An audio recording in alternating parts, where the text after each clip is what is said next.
Thanks to everybody for being here. And what I want to talk to you a bit about today is, well, the topic of constitutional design, and specifically perspectives on constitutional design that come from the field of economics. Now, most people have a pretty good idea of what a constitution is, at least constitutions in their written form. So everyone's pretty familiar with the fact that many, if not, I believe, by far most, countries in the modern world have some sort of document or set of documents which is their constitution. Now, conceptually, it helps to lay out for this talk precisely what one means by a constitution. A constitution fulfills three functions. First, it defines the institutions through which governance is provided. It determines the structures, such as what will the legislature look like, what will the executive and judicial branches look like. Within each branch, for example, will the legislature have one or two chambers, and how will representation in those chambers be selected? Okay, so that's the first purpose of a constitution. Secondly, a constitution states the aims towards which government is supposed to be acting towards. Okay.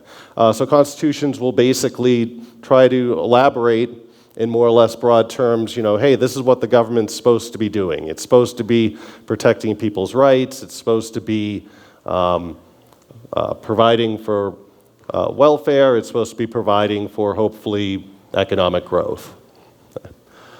Third, and importantly, constitutions provide the constraints within which political agents act. So, we all have sort of rules of the game that we have to follow when we act and interact with other people. To a great extent, not entirely, but to a great extent, those rules are given to us by the government. Okay, government passes laws, and those laws constitute a big part of the framework within which we structure our actions and interactions. But the agents of the government, political agents, they also have rules that they have to follow. Things they can do in pursuing their ends, things that they cannot do in pursuing their ends. So for example, one thing that in the US case, as in with many other countries, the government cannot infringe upon free speech in its attempts to achieve its ends. Okay, that is a constraint that is placed on political agents, okay, and it is embodied, codified in the document, the Constitution. Now, economists tend to focus mostly on the first and the third of these functions. The second one is not necessarily unimportant, but economists tend to not put a lot of stock in what people say they're going to do, but rather focus on how they actually act. So constitutions can sort of say in wonderful terms what the government is supposed to do, but at the end of the day, it's going to be the structures of government and the constraints that political agents face, which are largely going to shape the way that they interact with one another and the way that they act upon the citizens of their country. Now, in economics, we also make a distinction between de jure constitutions, which is probably what everyone thinks of when the term constitution gets thrown out there. Some sort of codification of those first 3 points that I just had up on the slide. Some sort of written document. Okay, that's a de jure constitution. Okay. However, a large part of the de facto constitution of any country goes beyond just whatever written document have, and it has to do with norms and conventions which political agents follow and citizens expect them to follow. Okay. In the extreme, there's some countries that actually don't have any written constitution. There's no document or set of documents that is explicitly constitutional. And yet, people speak very often about their constitution, and it is a meaningful thing to talk about their constitution. The British Constitution today is, the most well-known example of that, where Britain has no document called the Constitution, yet people talk very much about the British Constitution and what it says political agents can and can't do, and how it constrains them in their actions. Historically, a very sort of well-known case that you'll find discussed by scholars, you'll read about, is the medieval Western Europe Constitution. When people talk about that, there was no document that started, we the medieval people, in order to form a more perfect Western Europe, et cetera, et cetera. When people talk about the medieval constitution, they talk about norms and conventions largely based on the balance of power between politically powerful members of the church, members of the nobility, and monarchs during that time, and how that basically structured the way that governance providers, again, interacted with one another and provided governance, to the citizenry generally.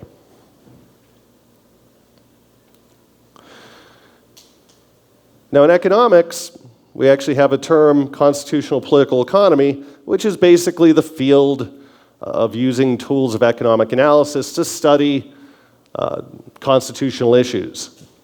And there's some pretty important questions related to constitutional design that constitutional political economists ask about the world. First, under what rules will political agents provide governance that is protective and productive rather than predatory? It's a widely held view. It's a normative view, but it's a widely held view, and one that I particularly hold, that, what is essentially good governance? Well, good governance is when our political agents focus on basically providing a framework of rules that protect us as we act and interact with others, provide an environment of the rule of law, and then in some cases provide some common interest public goods that allow us to be more productive for having them. Alternatively, bad governance is when political agents basically prey upon their citizens. They can prey directly in the sense that they simply extract wealth for themselves, just in a very direct way. They just steal from citizens. Or it can be more indirect in the sense that they use their powers, to extract from people generally and support special interests in the economy. And those special interests will then normally provide the political agents with support. A big question in constitutional political economy is, how do you structure the rules of the game according to which political agents play, such that they're going to focus on the productive and protective functions, and they're going to stay away from preying upon their citizens?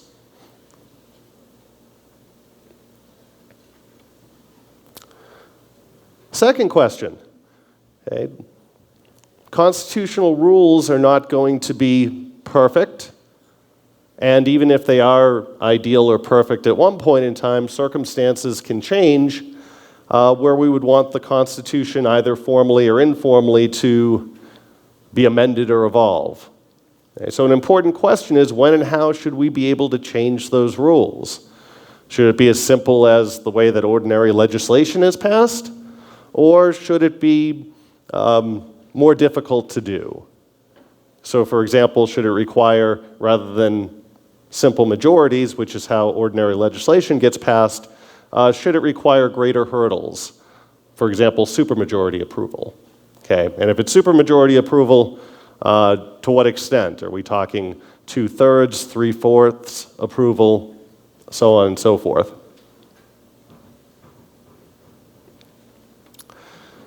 Then, very, very importantly, constitutional political economists are concerned with under what conditions will a constitution be self-enforcing? Under what conditions will it be self-enforcing? This is a very important question. As I'll talk about in a bit, it's actually most critical question when it comes to the context of a lot of developing countries in the globe. But a constitution basically provides the structures and constraints within which political agents operate. But political agents are basically, typically, the enforcers in a country. So if someone breaks the law, like if someone comes and breaks down my front door and starts to steal stuff, I call the government, right? I call the cops. So political agents basically enforce the rules of the game, at least in part, under which we all act and interact. But then there's these higher level rules, right? The higher law, which is the constitutional law. And the constitutional constraints are supposed to bind on political agents, but there's no third-party enforcer. Okay, there's no third-party enforcer. Okay. So the question of why political agents actually take the rules of the game seriously that a constitution lays out, okay, is not always entirely apparent. I like to talk with my students back in the States, and on this topic I'll ask them, well, how come no U.S. president, when the Congress has refused to pass legislation that he wanted, how come no U.S. president as commander-in-chief didn't just march the army into Congress and just shoot everybody? Okay. And it seems an absurd example, and my students normally say, well, the president can't do that. Well, why can't he? He's the commander-in-chief. When he tells the military to jump, the military jumps. If people still think it's absurd, I point out that, well, historically, and even today, it would not be uncommon at all to have a legislature, okay, in some country that goes against the president's wishes, and the next thing you know, everyone's just thrown out of office at gunpoint. These things actually happen. So why, in some places, if you put those rules on an executive, on a commander-in-chief of the military, right, the commander-in-chief just says, yeah, whatever, I'll do what I want. Well, in other cases, okay, those are actually binding constraints. Okay? And again, that's the question of self-enforcement. There's no higher power to turn to when you're dealing with those sort of political agents, and yet, in some cases, constitutions actually do bind them. Okay. Why? That's an important question. I mentioned that it's a particularly important question for developing countries because developing countries are really, to a great extent, defined by the fact that their political agents behave badly. Okay, so if you see a really poor country, almost certainly you're dealing with a government that doesn't do a good job of keeping violence at low and stable levels. You're dealing with a government where there's a lot of corruption. You're dealing with political agents who are not focusing effectively on protective and productive governance, but rather they're focusing on predation. Okay. But, often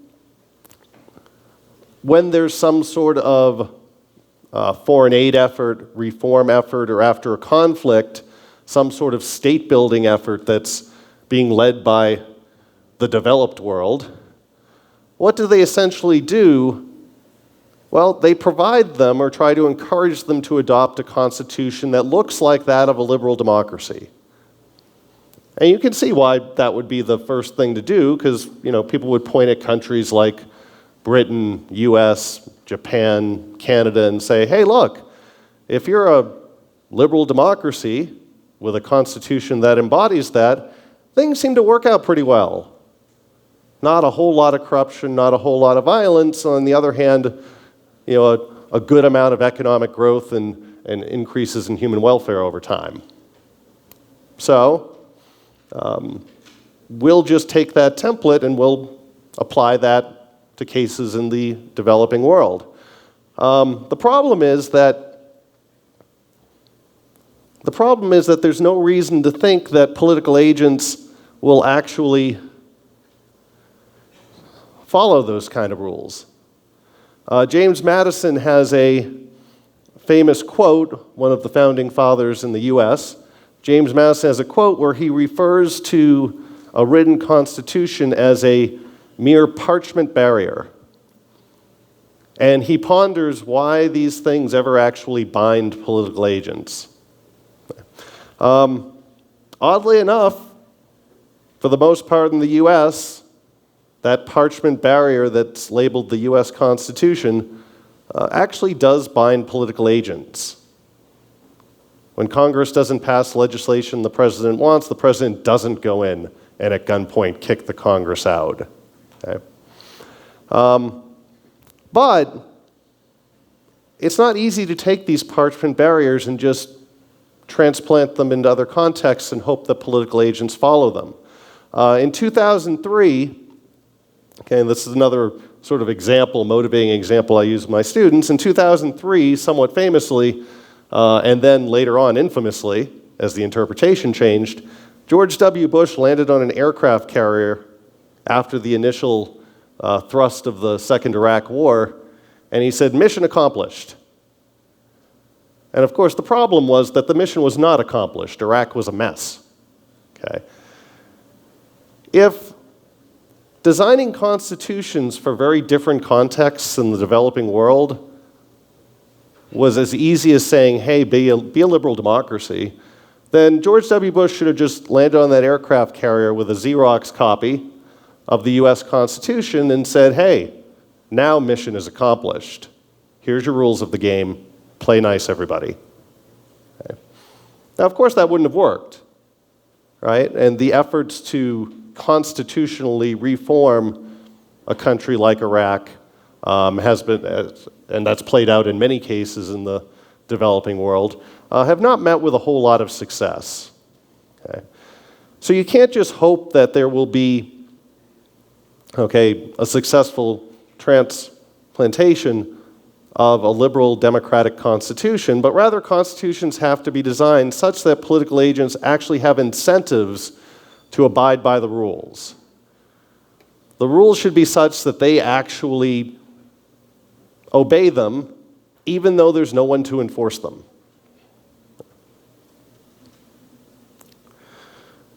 Now that's a really tricky task. Okay? It's tricky, and in some cases it gets, unfortunately, probably darn near impossible. But if you're going to contemplate it, okay, there's certain things that have to be acknowledged. Okay? First off, constitutional designers have to acknowledge that political elites, which are essentially people who have control over violence, they're going to respond to incentives rather than simple parchment barriers that tell you what a nice world would look like. Which means that they're going to behave well. They're going to provide good governance when they actually gain by doing so. Right? When them behaving well means that they actually fatten their wallets, for example. Alternatively, they're going to behave well when they incur costs by not doing so. When basically they're following the rules not because they're written on paper, but rather they're following the rules because if they don't, their wallet actually gets thinner. Okay.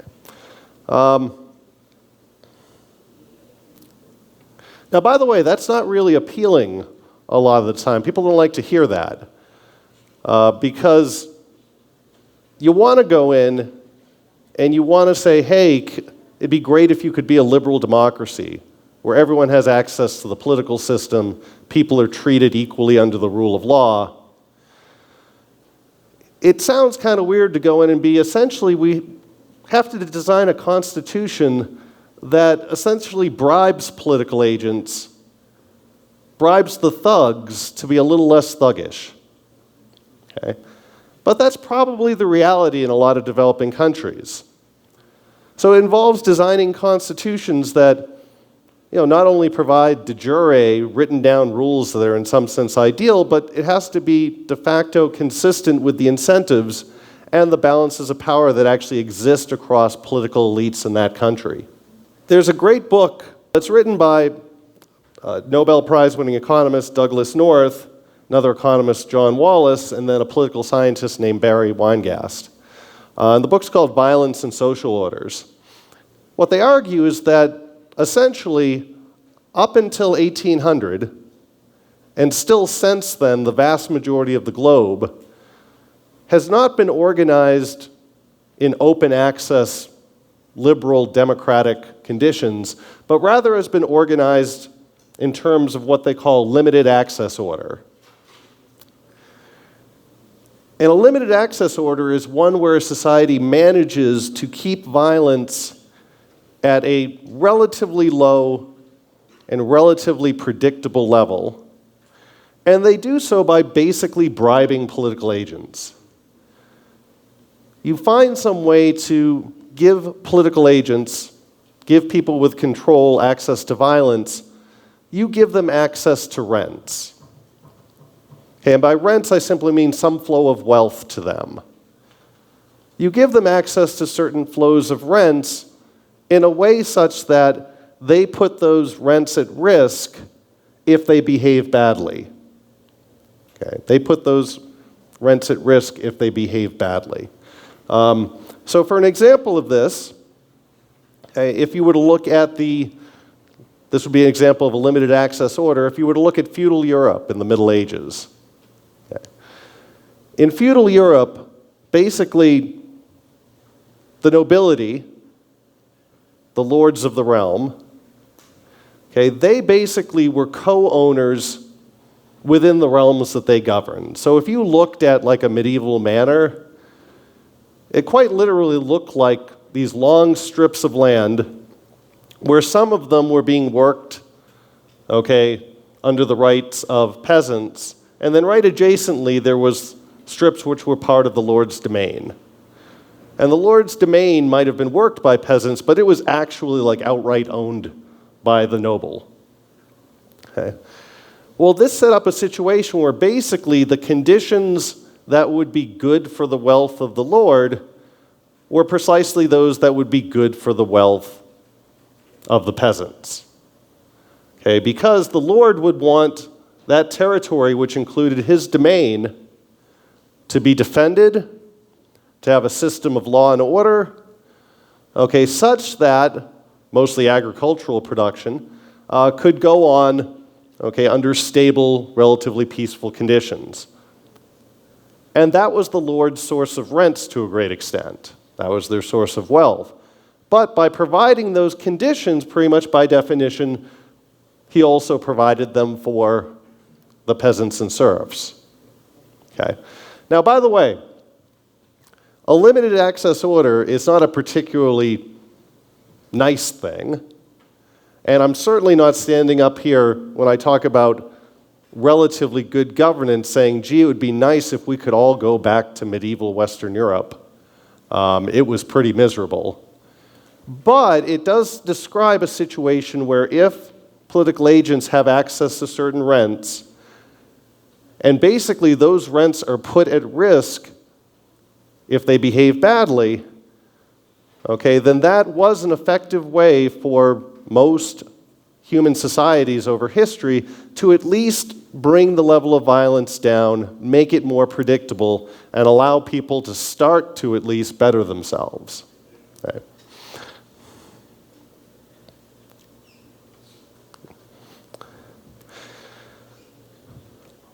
Now, there's a few other things that we can learn from constitutional political economy. And one of the big lessons came from two economists named James Buchanan and Gordon Tullock. James Buchanan and Gordon Tullock wrote a book called The Calculus of Consent. Later on, James Buchanan also wrote a book called The Limits of Liberty. Both of these books were very foundational to the study of constitutional political economy. And in the 1962 book, The Calculus of Consent, one thing that Buchanan and Tullock really called everyone's attention to was that there was a fundamental trade-off in constitutional design between two types of costs. On the one hand, external costs, and on the other hand, decision costs. Now, what are these two types of costs in reference or in regard to constitutional design? Well, the first thing we note is that broadly, one thing a constitution does is that it determines the range of permissible political actions that will impose external costs on certain citizens. Now, you're probably all familiar with the idea of an externality from your economics courses. And we all know that an externality is simply a benefit or a cost which is created by one person's actions, right, which are enjoyed or borne by someone else who's not the actor. Okay. That's precisely what we're talking about with external costs here. Except when we talk about governments and government action, the external costs we're talking about are really ones that are associated with policies that involve the exercise of political authority in ways that some citizens would prefer it's not exercised. Okay. Now again, I mentioned that basically government, what makes it different from other types of collective action is that it involves coercion. It involves at least the threat of violence, that people have to go along with it. So anytime you have a government, and I'm not saying that's actually necessarily a bad thing, right? A lot of cases, governments have a high, people perceive them to be quite legitimate. Okay? But what it does mean is that once people have agreed on the constitutional rules of the game, they've agreed that, okay, this is how government can go about stuff, then within those rules, when government pursues a specific policy, almost surely that policy is not going to be what 100% of the citizens wanted.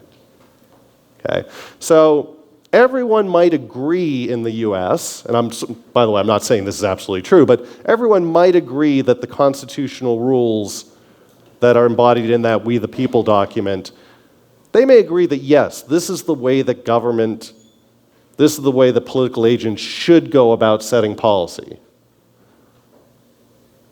But even though everyone agrees on that, when the government, say, passes a law to raise the minimum wage, not every single citizen is going to think that's a cool idea. Right? For the ones who don't think that's a cool idea, that is an external cost upon them.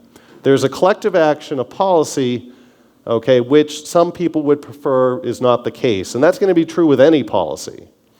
Okay, if you can find any policy of government that has unanimous approval, please let me know. You found a unicorn. Congratulations. Okay. But so any government action is going to involve some external costs. Other type of costs now. A constitution also determines within that permissible range of actions how costly it will be to decide upon which particular actions to take. Okay. Decision costs are defined as the costs associated with arriving at a decision to exercise political authority in a particular way. Right? So government is not this sort of mythical entity that came out of the ether and sometimes it just enacts policies. But rather policies have to be determined by deliberation. With the example of law, these things have to be proposed, debated, deliberated upon in the legislature, and then there has to be some sort of method by which the legislature ultimately decides, yes, we're going to go along with this, no, we're not going to enact this policy. Right? So in an ordinary legislation situation, it's typically some sort of majority rule. Right? If you can get 51% or more of your legislators to approve of a law, it becomes law. Okay, if they approve the bill, it becomes law. Okay. What Buchanan and Tulloch pointed out was that, again, there's a fundamental trade-off between these two types of costs. Okay. On the horizontal axis here, okay, what we have is we're going to consider the percent of individuals that are required to take a collective action. Okay? So it can be anything from one individual in the group, right? And that would be a very, very, very small percentage, depend on the group size, of course, right? But it could be some very, down to just one person, And that would be what we'd call an autocratic decision-making rule. Right? And there's all sorts of situations in life where we actually do give people autocratic power. Okay?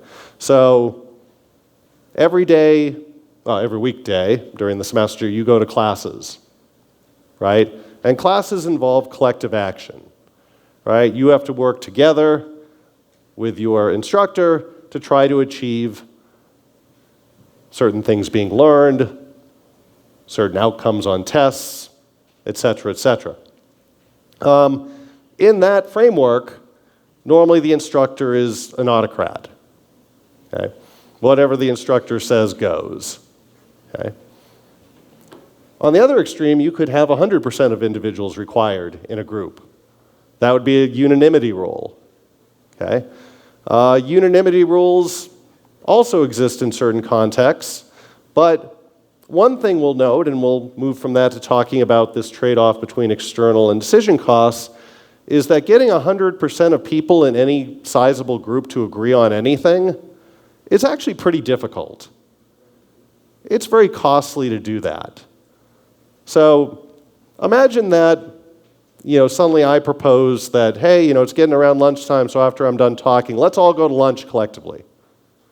Let's all do that. Great. And you all say, yeah, that sounds great. Okay. And then I say, okay, well, let's come up with a unanimous decision on where we should go to eat. Okay, that's going to be our decision-making rule. Maybe you'll give me agenda control. I can throw out certain choices. But if any single person says, nah, I don't like that, we're not going to go. You can imagine how costly, how much time that might take, okay, effort that might take to actually come to a decision, relative to if you just gave me autocratic power, sushi, off we go, okay? Hence, when we consider this decision-making rule and whether it's going to be autocratic, unanimous, or perhaps something in the middle like simple majority, okay, decision-making costs are going to be increasing as you move to the right. Okay? Decision costs are increasing as you move to the right. External costs, on the other hand, are decreasing.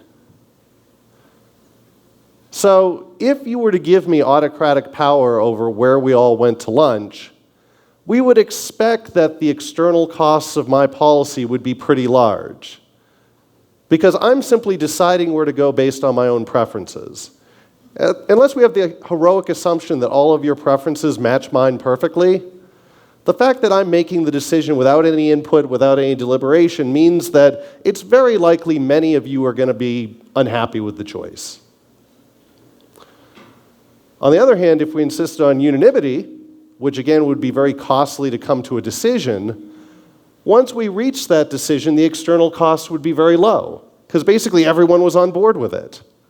Right? Everybody was happy, completely on that decision, mutually beneficial. Okay, so external costs are decreasing in that direction.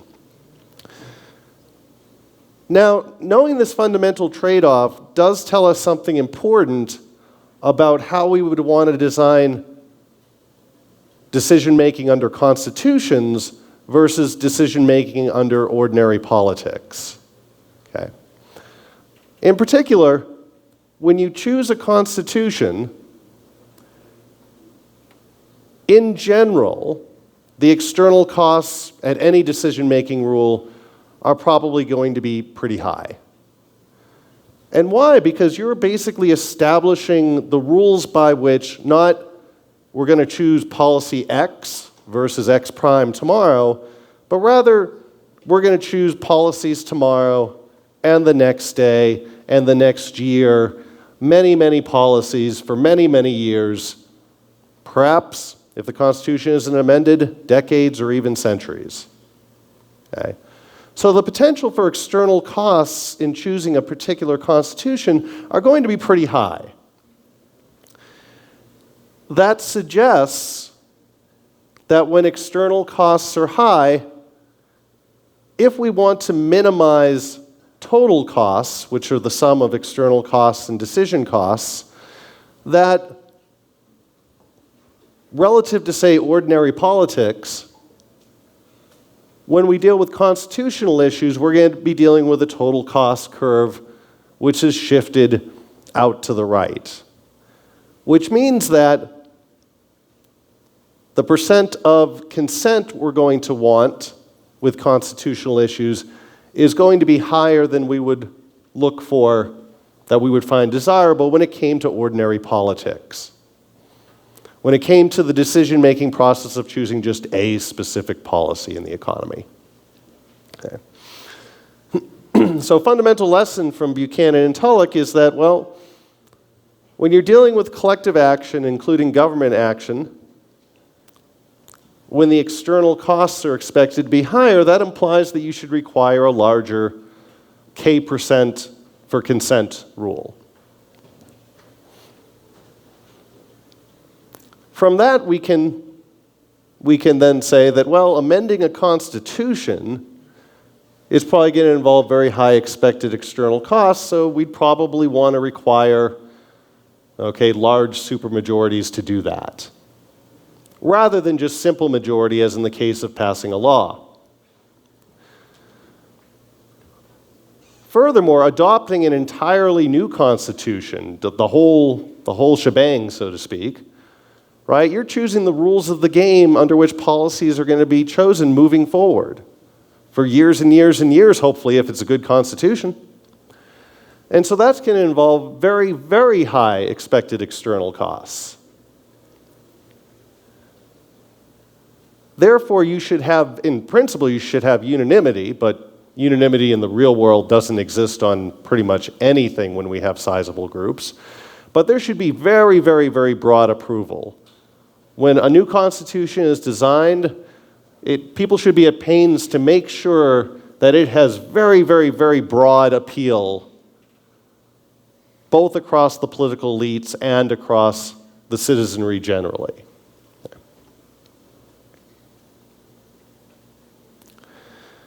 I also suggest something else, okay? If we think that's true, that you should have very, very, very broad approval, a high, high K% approval to adopt a new constitution, and you should have large supermajorities to even amend them, that suggests that a good constitution is one that's entrenched. A good constitution is one that we would expect, to not change very often, to be something that's relatively set in stone over time. Not 100% set in stone, of course, because circumstances do change, people's preferences do change, and eventually the structures and rules that bind political agents could become obsolete. There may be need to amend or evolve them. But having a relatively entrenched constitution, is probably a good thing for a society over time.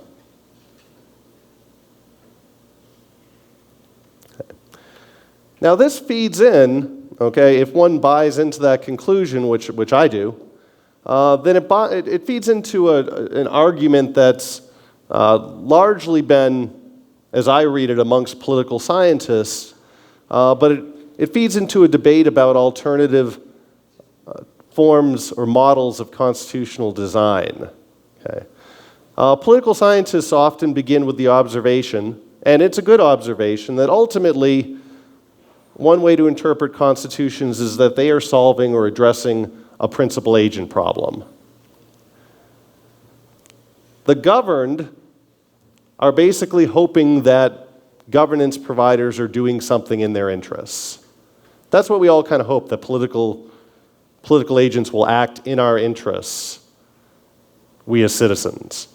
And that's a principal agent problem. That makes us basically the principals, and political agents are, our agents. But of course, political agents, are not different than you or I. They're self-interested, rational beings, which means that their incentives are not necessarily going to be aligned with ours. Most people, kind of recognize this. There's very few people who, if you ask them, are politicians just always angels who are acting in your interests? Very few people are going to say yes to that. It's not necessarily, of course, that political agents are bad people, But they're people just like the rest of us. When we're on markets, we act to a great extent towards our own ends. We're self-interested and rational. When we take a government office or walk into a ballot box, that doesn't fundamentally change who we are. We're still self-interested, rational beings with our own interests. So how do you, certainly not solve entirely, but attempt to solve and mitigate this type of principal-agent problem? Okay. Well, political scientists have elaborated on a couple different ways to do that. One way is what you can call an entrenched spare model of constitutions. An entrenched spare model. Okay, this is a model where you have a constitution that lays out relatively a small number, okay, but strong, broad constraints on political agents. Okay. The Constitution would be entrenched, okay, it would be durable over time, and it's certainly consistent with the perspective that Buchanan and Tulloch would give us. Okay. Note that these two things are related to one another. You could talk about these characteristics separately, right? Having few broad constraints, and then entrenchment, which means something becomes durable, but they're going to be related. The more specific you are with rules, like if you get really nitpicky in trying to frame them in terms of, okay, specifically political agents should do this, but they shouldn't do that, and if it's 50 degrees out, they should do this, and it's only 30 degrees out, they should do that. If you're very, very specific, then those rules are more likely to become obsolete, or you need additional rules over time as circumstances change. So an entrenched constitution is likely to be one where you have broad, okay, constraints, but ones that will remain fairly relevant over time. Hence, the document remains durable.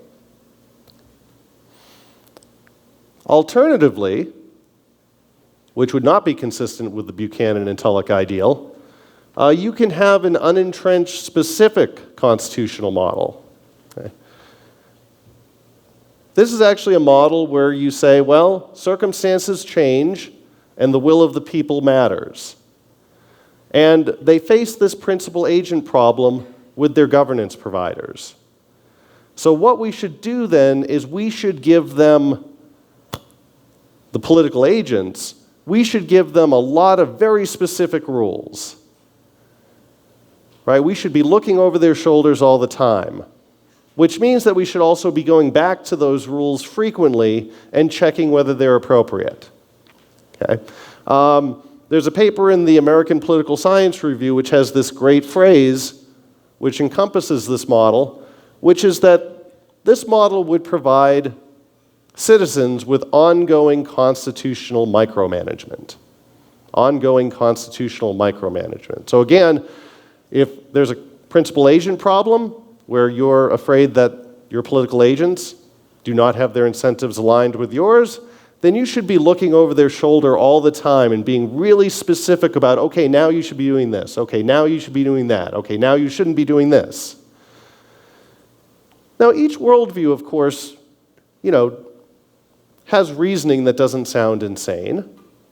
Okay? And there are also clearly alternatives. You can't have one and the other. You can't have your cake and eat it too. Okay.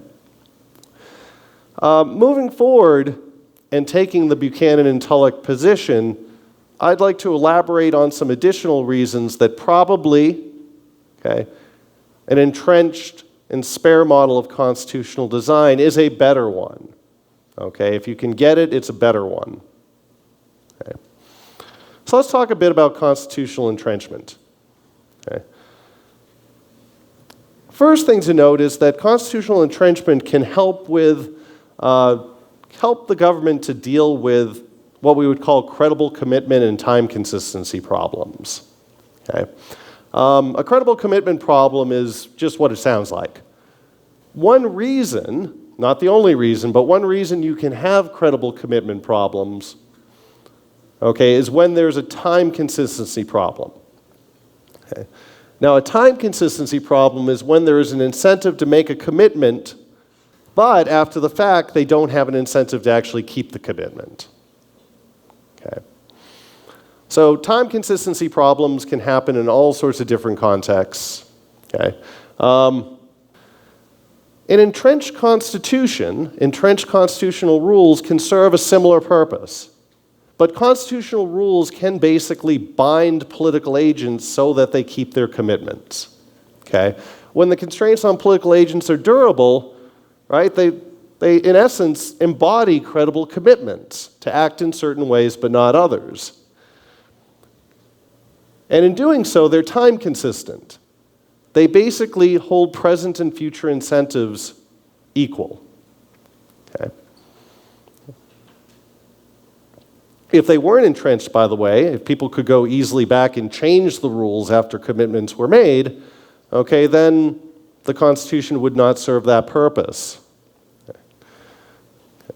Now, by allowing governments to essentially embody credible commitments in their constitutional rules, entrenchment can help a government to build state capacity. Okay?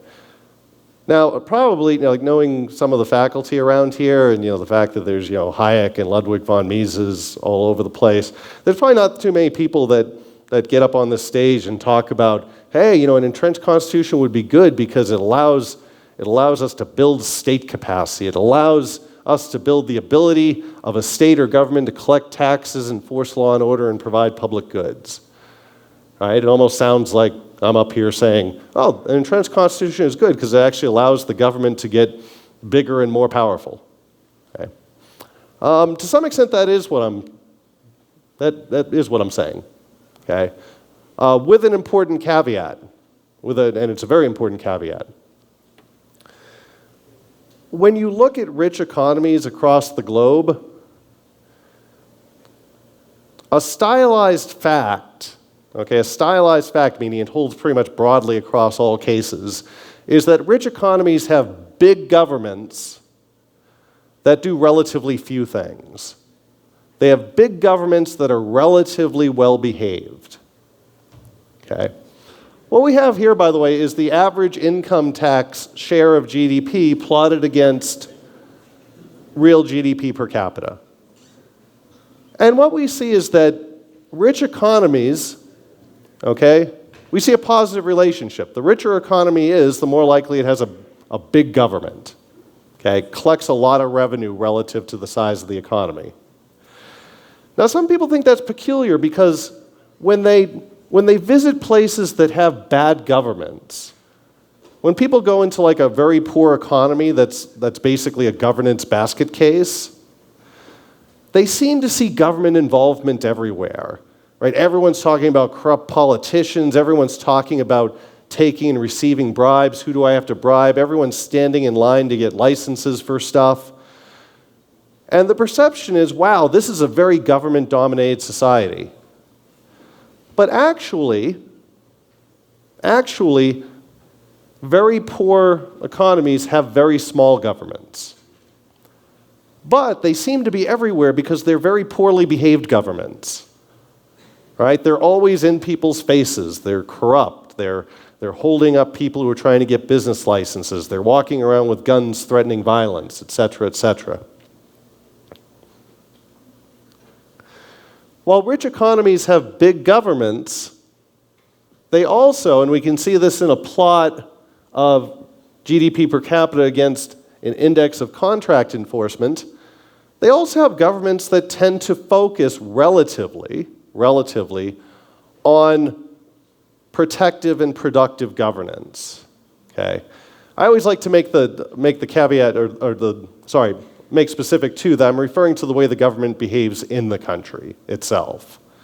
Okay, unfortunately, I come from a case where in the U.S. you can definitely argue that on the one hand, the government is relatively well behaved towards its citizens. Rule of law, relatively low corruption, relatively low levels of violence. But then, my government treats every other part of the world like it's just their war toy. So I'm talking about government behavior within a country. Okay. So again, right, we have this it's almost a paradox that the biggest and in principle most powerful governments, which rich economies have, high state capacity, that state capacity is used in very limited ways. Governance is relatively good. Okay. Well, how do you get to this situation of having these two things together? Big government, but relatively well-behaved government. Making credible commitments, the government making credible commitments, is probably a very large part of this. Okay. To build state capacity requires resources from citizens. Okay? Government doesn't produce anything. Okay? Government extracts wealth. Sometimes it uses it for relatively good things, sometimes it uses it for very bad things. But government is in the business of basically extracting wealth from citizens and then putting it to certain uses. Okay? Which means that it's got to be effective at extraction, and also it has to have citizens who are relatively willing to be extracted from. Right. Now we can see this, by the way. In very poor economies, rates of tax evasion are very high. Even when the tax rates are very low, rates of evasion are very high. The informal economy is much larger, okay, in poor environments than in rich environments. Now that tells us something, right? Why in the US does 90% or more of the population dutifully fill out their income tax forms and send their money to Uncle Sam? Whereas in Greece, no one pays taxes. Okay? Why does that happen? Well, in part, it's because citizens in the US generally believe that when we give our taxes to government, atrocious things will not happen with them. Heck, they might even provide us with law and order and enforce our property rights. Okay. So there's both a demand side for state capacity that comes from the government. The government wants to have more state capacity, but there's also a supply side, right? How much will citizens be willing to supply the government? Or put differently, to what extent will citizens go to try to not be extracted from? Okay. Okay. Well, one reason that citizens will be willing to be extracted from is if they feel the government has credibly committed, relatively speaking, to good governance practices rather than bad governance. So why do people view that commitment as credible in certain circumstances but not others? Okay? Well, that's an issue of constitutional design, and it's a tricky one. Okay, it's a tricky one. We do have historical cases where, so the argument goes, governments were able to leverage themselves into becoming higher state capacity specifically by making credible commitments to the people from which it wanted to extract. Okay. Here's a very famous example. This is an argument that Douglas North and Barry Weingast put forward. It's not an entirely uncontroversial argument in terms of how relatively important the Glorious Revolution was, but the case they look at is the Glorious Revolution, 1688 in England. Right? Now, to sort of set the stage, what's going on at this time? Well, your two major powers in Europe, Britain and then France on the continent. And that's not to discount the power of the Low Countries and Spain at all, but France and England, okay, pretty powerful. Okay. Fast forward a few years after the Glorious Revolution, and England's state capacity had grown substantially, its military power had grown substantially, and it was basically no longer the peer of France. It dominated France. Well, what happened? How was it able to do that? Monarchs in general, in medieval times and then early modern times, they always faced a problem where their pesky citizens didn't want to hand over their resources.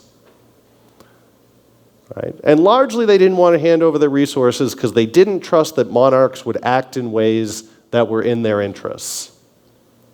Okay. Glorious Revolution occurs. The Stuarts, who were notorious for bad behavior such as not respecting people's property rights, such as trying people without fair trials and imprisoning political opponents, such as defaulting on their debts. Stuarts get thrown out, and they invite William of Orange to come in and take the throne. Part of the agreement was that the power of the purse would essentially be handed over to Parliament. This created a credible commitment on the part of the government, a credible commitment that moving forward, when we ask you for resources, to tax you, or very often to issue debt, that we promise that we will use this in relatively good ways and that we will pay you back.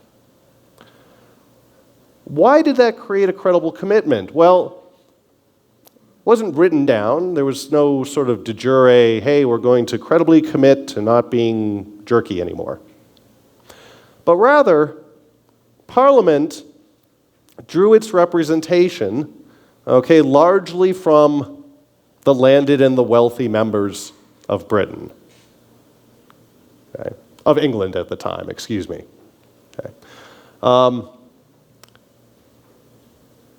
Now, it was a relatively, obviously Parliament was not, encompassing all of the landed and the wealthy, but its membership was drawn from that.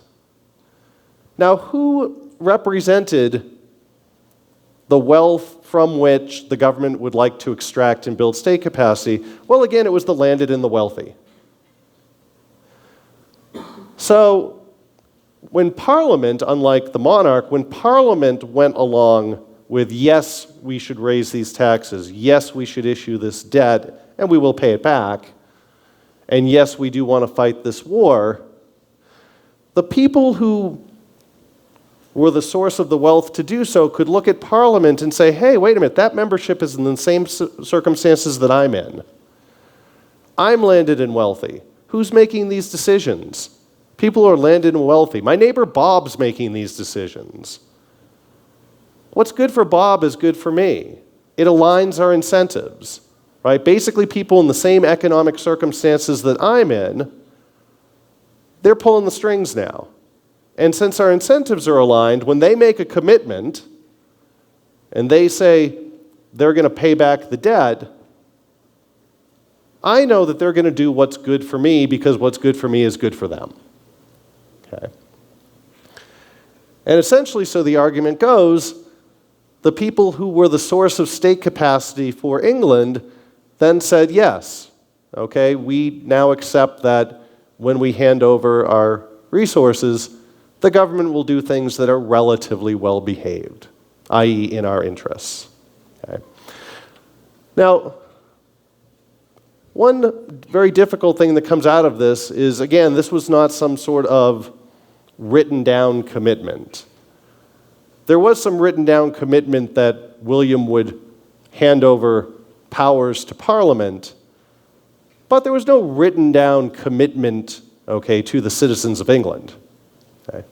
Instead, this was a de facto mechanism through which people realized, the landed and wealthy realized that their incentives were now aligned with the governed. That principal agent problem was highly mitigated. How you bring these lessons into explicitly designing a constitution for a modern day country or deciding how they should be amended are incredibly tricky ones. They're never one size fits all, and they involve a lot of knowledge of the specific country and the specific circumstances and people that you're dealing with, including who are the relevant political elites, and to some extent, democracy be darned, we have to come up with arrangements where these political elites find it in their interest to behave in better ways. These are huge challenges, but they should at least create a lot of humility when we go into the matter of constitutional design with real economies.